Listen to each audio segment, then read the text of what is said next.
ඉතින් කොහොමද කට්ටියට හුඟ දවසකට පස්සේ වීඩියෝ එකක් දාන්න හිතුනේ. ඉතින් අවුරුද්දක් ගෙවිලා තවත් අවුරුද්දක් උදා වෙනවා. ඉතින් 2025 අවුරුද්ද අද අවසාන දවස. තවත් අවුරුද්දක් තව පැය කිහිපයකින් උදා වෙන්න නියමිත. 2026. මොකද හිතෙන්නේ 2025 ගැන? ඔබගේ බලාපොරොත්තු ඉටු වුණාද?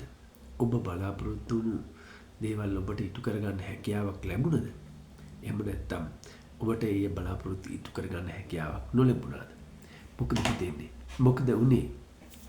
ඔබේ බලාපොරොත්තු ඉටු නොවුණා ඔබට 2026 හෝ ඔබේ බලාපොරොත්තු ඉෂ්ට කරගන්න ඔබට අවස්ථාවක් ලබා ගන්න පුළුවන්.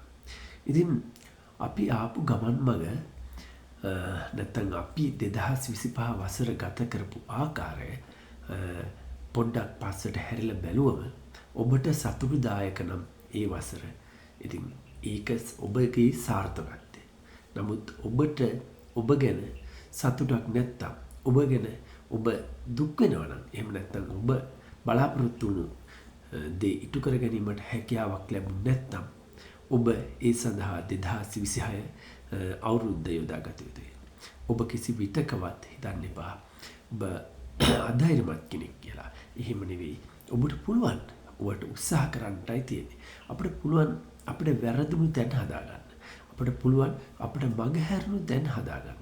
එහෙම කරලා 2026 වසරට අලුත් වසරට අලුත් විදියට නැවුම් විදියට ඔබට පුළුවන් ඒ සඳහා මුහුණ දෙන්න.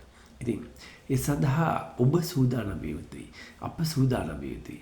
ඒ සඳහා සූදානම් වෙන්න කියලා සියලු දෙනාටම ඉතාම ඕනකමින් ආරාධනා කර සිටිනවා. එහෙනම් 2026 වසර සඳහා PM අනින්න ඔබට සුබම සුබ වසරක් උදාවන්නා වසර සුබම සුබ වසරක් කියලා ප්‍රාර්ථනා කරනවා. එහෙනම් සියලු දෙනාටම ජය වේවා.